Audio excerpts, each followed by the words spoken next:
예, 이번 시간의 주제는 천년왕국입니다. 천년왕국. 자, 사실 천년왕국에 대해서는 우리가 처음 다루는 것이 아닙니다. 하나님의 경륜이라는 이 거대한 주제를 우리가 쭉 달려왔는데요. 사실은 처음부터 전천년주의를 말하면서부터 천년왕국을 설명드린 바 있습니다. 그리고 천년왕국에 대한 모습들과 그때의 통치, 하여튼 다양한 부분들에 대해서 각 주제를 설명할 때마다 조금씩 언급을 드렸었어요. 그래서 천년왕국이라는 주제를 다루는 이번 시간은요, 어떤 새로운 교리를 배운다기보다는 여러분들이 익히 알고 있는 그러한 내용들을 한번 쭉 정리해보는 시간으로 이해를 하시면 될 것 같습니다. 그러니까 이제 이렇게 정리해보면서 혹여 여러분들 놓친 것이 있으면 이제 보완할 수 있으면 좋겠고요. 혹은 여러분들이 알고 계신 천년왕국에 대한 지식이 산발적으로 있다면 그걸 쭉 연결시켜보는 이러한 시간이 되었으면 좋겠어요. 그리고 천년왕국이라는 주제가 또 워낙 광범위하니까 이 부분만 별도로 또 설명을 해도 상당히 많은 시간이 필요하겠지만 저는 우리 이제 이 강좌를 통해서 천년왕국에 대한 기본적인 개념이 여러분에게 다 있다는 것으로 이제 알고 간단하게 정리만 한번 해보도록 하겠습니다. 천년왕국이 무엇인지, 그리고 천년왕국 때에는 어떠한 형태로 통치가 되고 그 왕국의 모습은 어떤지, 또 이스라엘의 모습과 교회의 모습은 어떤지, 이런 것들을 중심으로 한번 살펴보도록 하죠. 자, 여러분, 예수님께서 초림 때 오셔가지고 이렇게 전파함으로써 이제 시작하셨죠. 회개하라, 천국이 가까이 왔느니라. 자, 천국이 가까이 왔다라는 말을 쓰셨어요. 천국. 이것도 우리가 종종 말씀드린 바가 있습니다. 여기서 말하는 천국이라는 것은 우리가 죽어서 가는 하늘나라 이런 걸 말하는 것이 아니라 주님께서 오셔서 통치하시는 그 메시아 왕국이라고 한번 설명드린 바가 있습니다. 메시아 왕국이에요. 구약에 예언된 메시아 왕국이란 말이죠. 다윗의 보좌를 중심으로 앞으로 찬란한 영광 가운데 있게 될 메시아 왕국, 바로 유대인에게 주어진 메시아 왕국이거든요. 킹덤 오브 헤븐. 자, 제가 자주 말씀드렸죠. 실제적 왕국입니다. 메시아 왕국이에요. 구약에 엄청 많이 예언되어 있죠. 그런데요, 이것이 계시록에 어떻게 예언되어 있습니까? 계시록의 천년 왕국. 이라고 계시록에 특별하게 천년이라는 계시가 주어지게 되는 거죠. 천년이라는 기간. 자, 분명 천년이라는 기간은 계시록에 주어졌습니다. 구약 성경에는 천년이라는 기간이 직접적으로 주어지질 않았어요. 구약 성경에서는 단순하게 그냥 왕국 그랬어요. 근데 그냥 왕국이 아니라 메시아 왕국이라는 얘기죠. 천년이라는 기간만 계시록에 직접 예언되어 있을 뿐, 그 천년 왕국의 통치 형태가 어떻게 되고 그 왕국이 어떤 식으로 운영될 것이며 또 그 왕국에서 유대인은 어떻게 되고 하는 이런 모든 것들은 사실 구약에 예언되어 있어요. 구약 성경에. 그래서 우리는 천년 왕국에 대한 모습을 정리하는 이 시간에 신약보다도 구약 성경을 인용을 많이 할 거예요. 구약 성경에 말하자면 천년 왕국이 예언되어 있는 거죠. 구약 성경의 모든 예언들은 실질적으로 메시아 왕국을 향해서 예언되고 있습니다. 메시아 왕국이 모든 예언의 종착점이라고 봐도 돼요. 그렇다면 다른 말로 하면 천년 왕국이 구약 성경의 모든 예언의 종착점이 되겠죠. 이것을 예수님께서는 회개하라, 천국이 가까이 왔느니라 라고 말씀을 하셨습니다. 물론 예수님께서는 초림 때는 왕이 되지 못하셨고 재림 때 왕이 되시겠죠. 그러므로 재림 때 이루시는 이 왕국에 대해서 주님은 이렇게 표현을 하셨어요. 자, 이 개념을 우리는 가지고 이제 이 왕국에 대한 정리를 해봐야 되겠습니다. 자, 천년 왕국이 어떤 왕국입니까? 첫째로 계속 말씀드렸던 것처럼 주님이 직접 통치하시는 왕국입니다. 그리스도께서 직접 통치하시는 왕국입니다. 간접적으로 통치하신다든지 어떤 대리자를 통해 통치하신다든지 영적 견지에서 통치하신다는 말이 아니라 직접 통치하셔요. 주님은 재림하시면은 육체를 입고 오실 거 아니겠어요? 영으로 재림하시는 거 아닙니다. 육체로 재림하시는 것입니다. 모든 사람들이 볼 수 있도록 재림하시죠. 그 직접적 통치, 그렇죠? 지상에 있는 보좌에 앉아서 다스리시는데 그건 정치적으로 이제 물리적으로 통치하시는 거란 말입니다. 자, 그 통치. 자, 이때에 이 왕국의 일반적인 모습을 한번 먼저 보죠. 자, 주님께서 다스리시는 왕국이니까 의와 화평이 가득 찬 나라가 될 겁니다. 이사야서 11장에 분명히 제시가 되어 있죠. 이사야서 11장 말씀 보시게 되면 이사야 11장에서 5절 6절 의가 그의 허리띠가 되며 신실함이 그의 옆구리에 띠가 될 것이니라. 4절부터 봐야겠네요. 가난한 자를 의로 판단하며 세상의 온유한 자를 위해서는 정직으로 책망하리라. 또 그는 그의 입에 막대기로 세상을 치고 자기 입술에 호흡으로 악한 자를 죽일 것이라.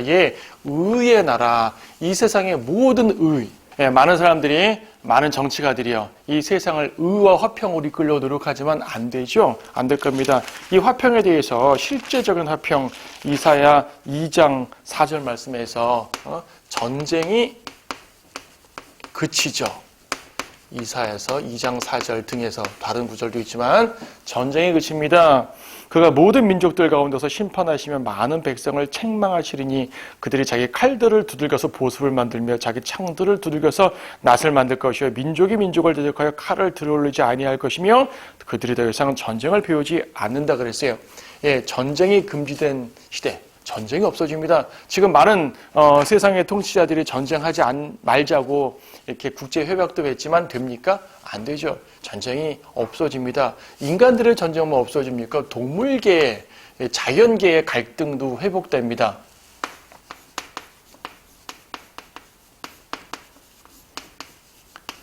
자연계라고 말하지 말고 우리 이제 그리스도인들이니까 성경적으로 피조세계.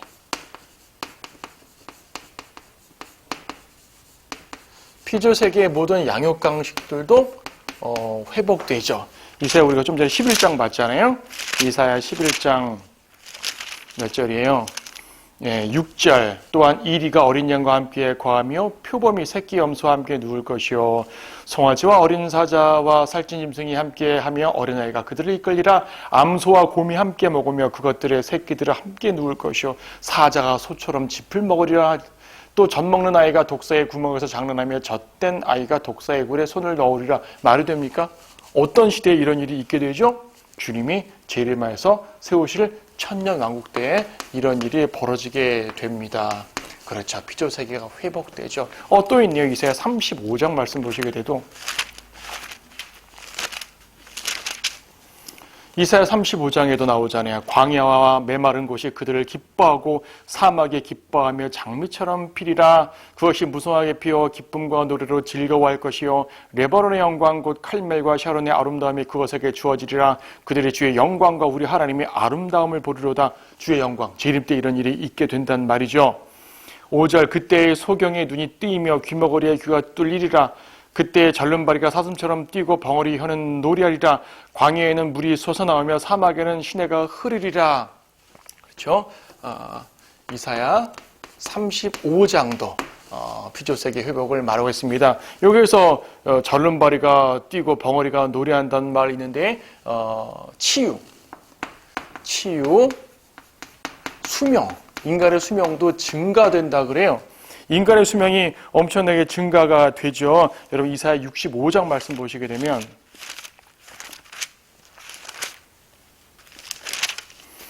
이사야 65장 20절 거기에는 날수로 되는 아기도 자기 수명을 다 채우지 못한 노인도 더 이상 없을 것이니 이는 100세에 죽는 자가 아이요 100세가 된 죄인은 저주를 받은 것이 될 것임이라.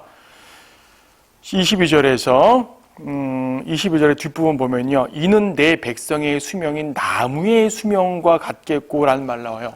인간의 수명이 나무의 수명과 같대요. 이사야 65장 몇 절이었어요? 20절, 22절. 자, 이런 구절도 보게 되면 그렇죠. 100세에 죽으면은 그것이 저주받았으니까 100세에 죽는 거지 라고 말할 정도가 된다는 얘기죠. 지금은 사람들이 100세의 시대를 꿈꾸지 않습니까? 100세만 살아도 꽤 많이 살았다 생각하는데 그때는 100세에 죽으면 겨우 100세까지밖에 못 살았어? 얼마나 죄를 지었으면 100세에 죽는 거야? 라고 말할 정도가 됩니다. 100세. 그러니까 나무의 수명 같다고 말하니까 이제 쉽게 말하면요. 홍수 이전의 족장들의 나이 그렇게 생각하면 돼요. 뭐 700살은 기본이고요. 800살, 900살 삽니다. 자, 치유, 수명. 그렇죠. 이런 것들이 천년왕국 때에 엄청나게 벌어지는 내용들이죠. 아무래도 가장 중요한 것은 사탄이 결박되어 있죠. 그렇죠. 계시록 20장에 이제 나오니까 사탄이 없는 시대 얼마나 놀랐겠어요?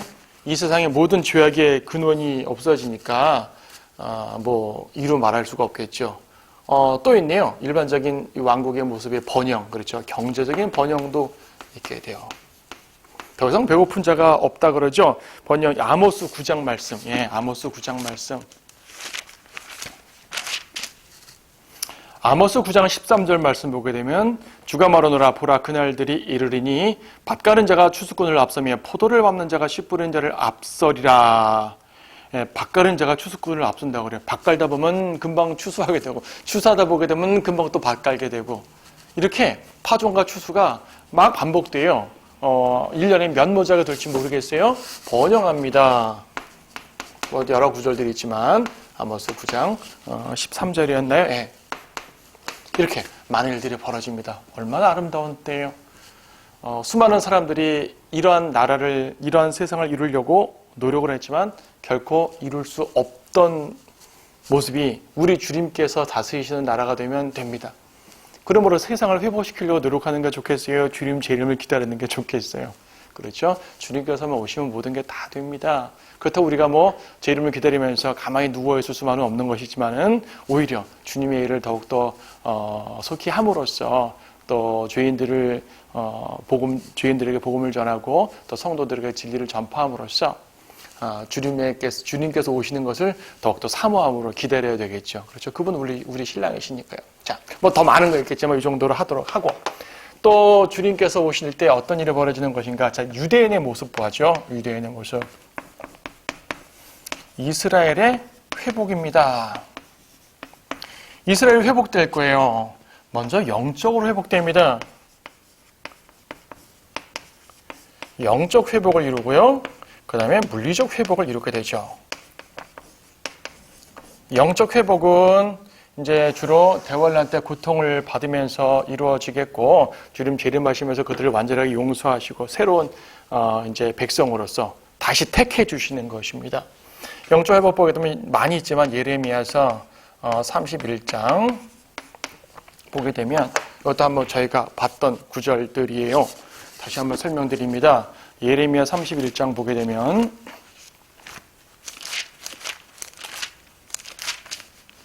(31장 31절) 주가 말하노라 보라 그날들이 오면 내가 이스라엘 집과 유다 집과 더불어 새 언약을 맺으리니 아직 예레미야 시대에 맺은 게 아니라요 맺으리니 예언이죠. 근데 누구랑 맺냐 하면 이스라엘 집과 유다 집과 더불어 맺는다. 그러니까요 유대인과 맺는 겁니다. 이스라엘 민족과 맺는 겁니다. 교회와 맺는 거 아닙니다. 십자가의 보혈로 우리 교회와 맺는 게 아니라 유대인과 맺는 개념이에요. 개념이 달라요. 우리가 이 부분은 언약과 시대들이라는 주제에서 자세히 설명드린 바가 있습니다. 주가 말하노라 내가 이집트 땅에서 손으로 그들을 인도하였던 날에 그들의 조상들과 맺은 언약에 따른 것이 아니니 자 내가 맺을 새 언약은 과거 출애굽 때 맺은 언약과 다르다 이거죠. 비록 내가 그들에게 남편이었지만 그들이 나의 언약을 파기하였도다. 율법이라는 언약을 이스라엘 백성들이 파기했어요.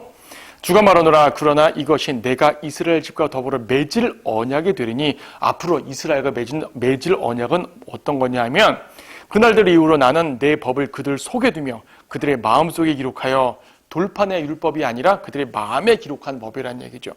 나는 그들의 하나님이 되고 그들은 나의 백성이 되리라. 자, 나는 그들의 하나님이 되고 그들은 나의 백성이 되리라. 이거 율법에서 이스라엘 백성의 지위였어요. 율법에 보장된. 근데 그들이 파기했다 그랬잖아요. 근데 다시 새롭게 맺는 유대인과의 언약에서는 다시 그들에게 그 원래의 지위를 회복시켜 주신다는 얘기죠. 어떻게 회복하냐면 34절. 그러면 그들은 각기 자기 이웃과 각기 자기 형제에게 말하기를 주를 알라. 곧 더 이상 가르치지 아니하리니 이는 그들 모두가 즉 그들 가운데 작은 자로부터 큰 자에 이르기까지 나를 알게 될 것이기 때문이요. 이걸 교회 시대에 적용하면 안 되는 이유가 여기 있죠. 교회 시대에는 사람들에게 주를 알라, 주님을 가르쳐서 전도하고 가르쳐서 알게 해야 될 거 아니겠어요? 왜? 사람들이 주님을 모르니까. 근데 여기는 모두가 주를 아니까 더 이상 가르칠 필요가 없다고 합니다. 왜 모두가 주를 알죠? 주님이 재림해서 이 땅에 계시니까. 그렇죠. 내가 그들의 죄악을 용서할 것이며 주님 재림할 때 주님은 이스라엘 백성의 죄악을 용서합니다. 그들의 죄를 더 이상 기억하지 아니할 것입니다. 그래서 이스라엘 백성을 그 땅에 데려다 놓으시고 원래의 지위를 회복하시고요. 모든 축복을 이제 원래 약속한 축복을 주시는 거죠. 그래서 영적 회복에는 여러 가지 설명이 필요한데 또 대표적으로 어디에요? 이사야 62장 말씀 보시게 되면 이사야 62장 4절 말씀이요. 내가 더 이상 버리운 자라 칭함받지 아니하겠고 내 땅에 더 이상 황폐한 곳이라 칭함받지 아니하겠으나 너는 헵시바라. 내 땅은 뷰라라 불리리니 이는 주가 너를 기뻐하며 내 땅에 혼인하게 될 것임이라. 혼인이란 단어를 썼어요. 결혼이란 단어를 썼어요. 헵시바, 나의 사랑이 그녀에게 있다. 이스라엘에 가신 말씀이에요. 뷰라, 결혼한 여인이란 말인데 나의 아내다 말하려면 그런 말이에요. 하나님께서 이스라엘과 혼인한다는 그러한 특별한 개념이 있죠. 그리스도에는, 그러니까 교회는 아들 하나님이신 예수 그리스도의 아내지만 이스라엘은 아버지 하나님이신 여호와의 아내가 되는 겁니다. 비슷한 말씀이 호세아에도 나와요. 호세아.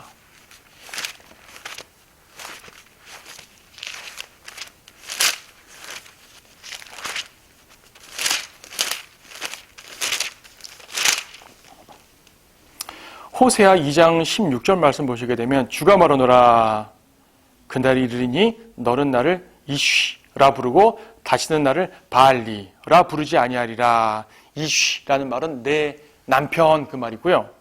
바알리라는 말은 내 주인이란 말이에요.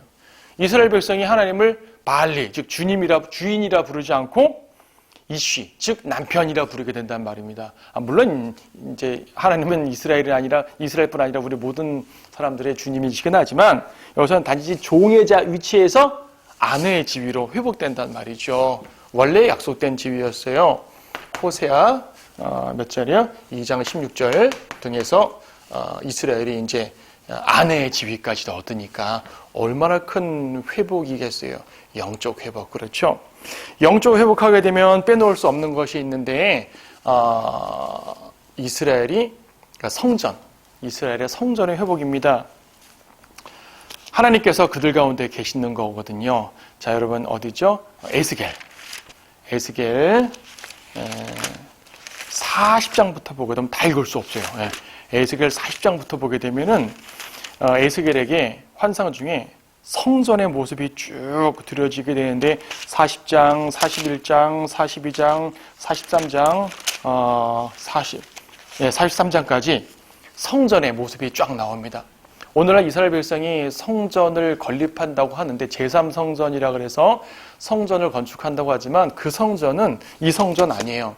이 성전은 주님께서 세우실 천년왕국 성전이고 지금 유대인들이 세우려고 하는 그 성전은 사실 적그리스도가 앉게 될 성전이에요. 이 성전이 만들어지는 건 적그리스도의 허락 가운데 만들어지는 거기 때문에 이 성전을 만드는 세력은 사실은 적그리스도의 세력이 되는 것이죠. 자, 그래서 이제 지금 만들어지는 성전인 하나님과 관계없어요. 다만 이 성전을 주님께서 허락하시는 것은 세워질 것이거든요. 주님께서 재림하시는 이런 모든 예언을 이루기 위해서 현재 유대인들에게 성전을 만들도록 주님께서 허락해 주실 것입니다. 근데 그 성전은 주님 앉으실 성전 아닙니다. 에스겔에서 나오는 성전은 대환란 끝나고 주님 재림하셔가지고 그 이전에 있던 가짜 성전들도 다 파괴해 버리시고요. 온전하게 세우실 성전이에요. 성전이 만들어지고 이스라엘 백성이 다 회복됐을 때 에스겔 48장 맨 끝에 보게 되면 그 사면의 규격이 18,000이며 그날로부터 그 성읍의 이름이 주께서 거기 계시다가 될 것이라. 주께서 거기 계시다. 여호와 쌈마. 여러분 여호와 쌈마라는 말 들어보셨죠? 여호와 쌈마. 주님께서 거기 계시다는 그 말이에요. 주님께서 거기 계시다. 구약의 성전이나 예루살렘에는 하나님께서 그분의 이름을 두셨는데 재림하신 다음에는 주님이 성전에 딱 앉게 돼요. 성전이 곧 주님의 궁전 같은 개념이 되겠죠. 그래서요, 주님께서 딱 좌정에 앉으시는데 물리적 회복뿐 아니라 영적 회복까지도 다 설정되는 상황. 그렇죠? 그때가 이제 언제라고요? 주님이 직접 통치하시는 천년 왕국 때에 이루어질 것입니다. 자, 이 물리적 회복은요, 이스라엘 백성이 그동안 많이 쫓겨다녔는데 더 이상 쫓겨다니지 않고 그 땅에 딱 정착한다는 말이 기본입니다. 정착합니다. 정착하는데 지금도 정착해 있잖아요. 아니요, 지금 정착했지만 대환란 때 또 쫓겨날 거예요. 대환란 때 그들은 또 쫓겨나고 광야로 숨어 들어갈 겁니다. 그리고 주님이 이 땅에 딱 내려오시게 되면 이스라엘 백성들이 진짜로 회복이 될 겁니다. 이스라엘 백성들은 떠나지 않아요. 아까 우리가 읽었던 거 어디에요? 아모스서 다시 한번 보자. 아모스서.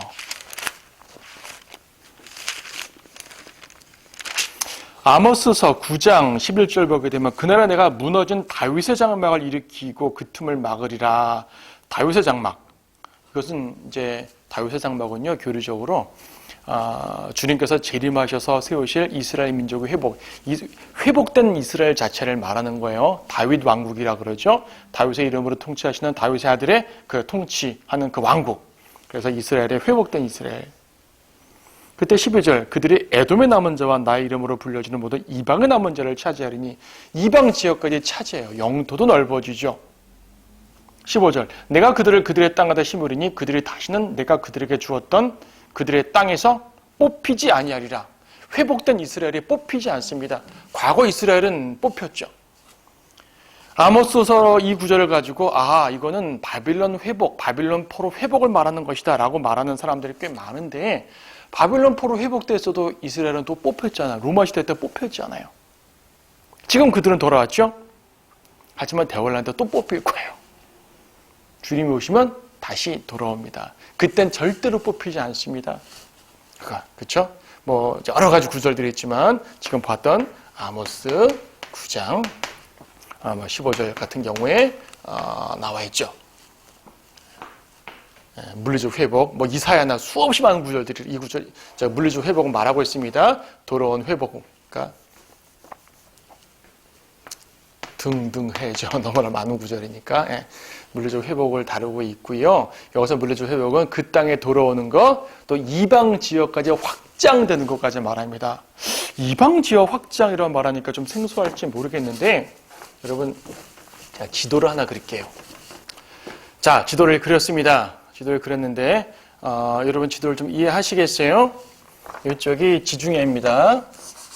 바다예요. 지중해고요. 이쪽이 홍해. 이쪽이 오늘날 페르시아만이라 그러죠? 오늘날 페르시아만이라고 하는 곳. 그러니까 여기가 이제 이라크 지역이에요. 이라크 지역. 여기가 유프라테스 강이고 이쪽이 티그리스 강이에요. 여기가 요단강, 갈릴리 사해바다. 그러면 오늘날 이스라엘이 얼마큼이에요? 오늘날 이스라엘은 이만큼입니다. 오늘날 이스라엘 이만큼. 뭐 성경 시대에도 이만큼밖에 되지 않았어요. 그런데 회복되는 이스라엘 땅이 얼마나 커질까요? 회복된 이스라엘 땅이 여러분 그 전에 몇 구절만 보도록 할 텐데요. 먼저 창세기 15장 말씀을 잠깐 봅시다. 창세기 15장. 아브라함에게 준 언약 가운데 이런 말씀이 있습니다. 아브라함에게 땅에 대한 언약을 주셨을 때 창세기 15장 18절 그날에 주께서 아브라함에게 언약을 세워 말씀하시기를 내가 이 땅을 이집트강에서부터 나일강 나일강을 안 그렸네요. 나일강 이렇게 돼 있어요. 여기가 이집트예요. 이집트고 여기가 이제 시내반도 그렇죠. 이집트강에서부터 큰 강 유프라테스까지 내시에게 주었으니 유프라테스까지. 여기서부터 여기까지 아브라함에게 주었다 그래요. 여기서부터 여기까지. 오늘날 이스라엘이 이만큼인데. 그런데요, 이 말씀을 솔로몬이 반 정도 성취시켰습니다. 열왕기 상 4장 말씀 보시게 되면 열왕기 상 4장 24절. 그가 팁사에서부터 아사까지 강 이편에 있는 모든 지방, 즉 강 이편의 모든 왕들을 다스렸으며 그랬습니다. 팁사라는 곳은 이제 유프라테스 강 근처 이쪽에 팁사가 있고요. 아사라는 곳은 오늘날 가자지구라 그러죠. 가자지구. 여기가 아사예요. 이만큼 다스렸어요. 그런데 여기가 이제 아라비아 사막입니다. 여기가 아라비아는 광야죠. 광야. 아라비아는 광야입니다. 그래서 이제 당시에 실제적으로 이 이제 고대 근동의 문명이 이렇게 발전됐죠. 여러분 어디서 많이 본 것 같지 않아요? 만큼. 이것을 비옥한 초승달이라고 그럽니다. 메소포타미아라고 보통 말하죠. 비옥한 초승달. 이쪽에는 이제 광야니까요. 그래서 바빌론이 침공할 때도 이렇게 위로 올라와서 북쪽에서 내려왔어요. 동쪽에서 탁 오지 않고. 그래서 이제 이 지역을 바빌론이 여기서 바로내서 전체를 차지하고요. 이쪽에 아시리아가 여기서 바로내서 전체를 차지하고 막 그랬었죠. 자, 이게 이제 고대 근동의 모습인데 솔로몬은 여기서요. 팁사까지라니까 이만큼을 솔로몬이 통치한 거예요. 이만큼을 솔로몬은. 유프라테스 강까지 가긴 갔죠. 하지만 여기까지 못 갔잖아요. 그렇죠? 근데 여러분 어때요? 주님께서 오시는 왕국 때는 광야도 꽃이 핀다 그랬어요. 광야가 옥토국으로 변한다 그랬어요. 더 이상 광야가 아니에요. 그러면 회복되는 이스라엘의 영역은 얼마큼 넓어질까요? 이만큼에서 솔로몬 이만큼 확정했는데 사실은 이만큼이 이스라엘 땅이 되겠죠, 여러분. 이만큼이 이스라엘 땅이 될 거예요. 엄청 확장되겠죠. 그럼 이 지역이 있는 모든 이방 민족들을 모두 흡수하겠고 정말 이스라엘 대제국이 되겠죠. 에스겔서 48장 보게 되면